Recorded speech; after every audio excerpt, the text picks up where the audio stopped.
Jul je mjesec kada većina vrtlara polako usporava. Plodovi ranijih sjetvi dozrijevaju, a vrt je pun boja i mirisa, ali to ne znači da je vrijeme za odmor. Naprotiv, jul je savršen trenutak za drugu šansu u vašem vrtu. Ako znate šta možete saditi i koje poslove obaviti, osigurati ćete berbu sve do kasne jeseni. Mi ne bi bili mi da vam ne damo i te savjete i da vas ne uputimo šta to sada možete uraditi, šta posijati, šta posaditi, kako bi vaš vrt bio šaren, pun plodova, sve do prvih mrazeva.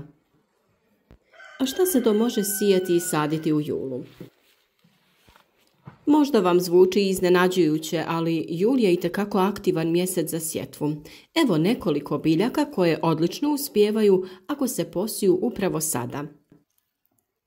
Jedna od njih je mrkva. Izaberite sorte koje sazrijevaju za 70 do 90 dana. Prije sjetve zemlju dobro zalijte i održavajte vlagu sve do nicanja.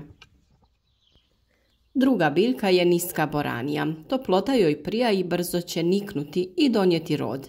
Idealno je sijati je u redove gdje su ranije bile salate ili luk.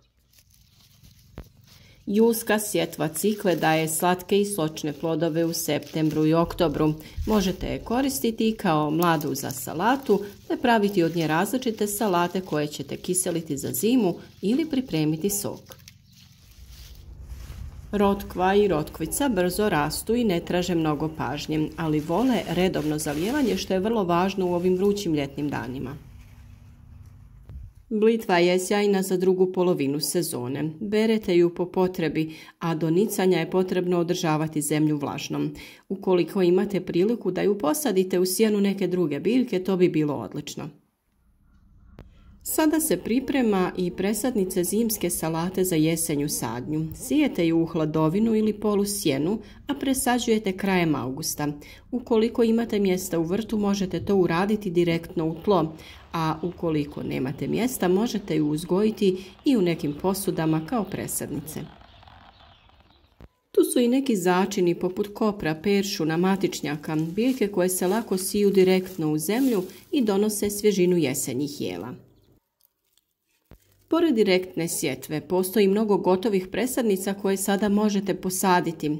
Kupus za jesen je jedna od njih. Idealno vrijeme za sadnju ranih i srednjih kasnih sorti je sada u julu. Karfiol i brokula presađuju se tokom jula kako bi stigli prije prvih mrazeva. Tu su i kelj i kineski kupus, vrlo zahvalne vrste za kasnoljetnu sadnju. Savjet za presađivanje presadnica koji je obavezan posebno u ovo doba godine. Sadite ih navečer ili po oblačnom danu kako bi se prilagodile novim uslovima. Dobro ih zalijte sipanjem vode u sadnu rupu prije postavljanja presadnica, te nakon sadnje obilno i naravno obavezna zaštita malčem. Postoji tu mnogo važnih vrtnih poslova u julu. Jul nije samo za sjetvu i sadnju. Ovo su poslovi koji će osigurati zdravlje biljaka i bogatu berbu. Prvo, zalijevajte, ali pametno. U julu temperature skaču, a biljke vape za vodom. Zalijevajte ih u ranim jutarnjim satima ili kasno navečer. Izbjegavajte prskanje po listovima po jakom suncu. To naime može izazvati opekotine po listovima. Idealno je zalijevanje uz korijen i u većim količinama, ali rijeđe, nego svaki dan pomalo. Pratite stanje u vrtu i izgled vaših biljaka, to je najvažnije. Drugo je malčiranje, zaštita protiv korova i protiv suše. Ako već niste, obavezno dodajte sloj malča oko biljaka. Slama, suha trava, listovi ili kompost zadržavaju vlagu, sprječavaju rast korova i hlade tlo. Ako ste nakon sadnje postavili malč, možda je vrijeme da dodate novi sloj kako bi zaštita bila još bolja i učinkovitija. Treće je naravno prihrana, sada treba snaga za plodove. Plodovitim biljkama poput paradajza, paprika i tikvica sada treba mnogo kalija i fosfora. Koristite prirodna hranjiva, pepeo od drveta, ekstrakt od koprive, bananina kora ili kompostni čaj.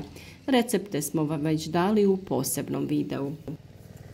Četvrti važan korak jeste skidanje starih i bolesnih listova na biljkama. Biljke treba da dišu, redovno uklanjanje donjih listova paradajza, požutjele listove krastavaca i sve što izgleda bolesno ili oštećeno.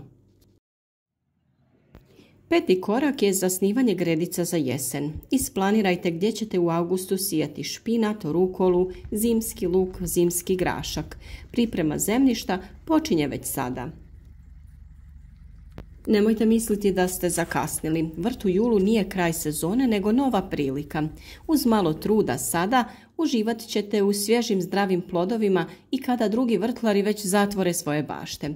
Bašta treba biti mjesto gdje idete odmoriti dušu, razgibati tijelo i na kraju brati obilje plodova u kojima ćete uživati.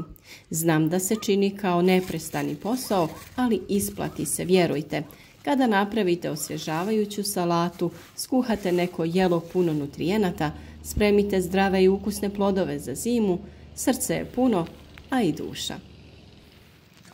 Mi smo uz vas tu da vam uvijek damo savjete koji su u određenom trenutku potrebni, tako da se nadamo da su vam i ovi savjeti sada dobrodošli.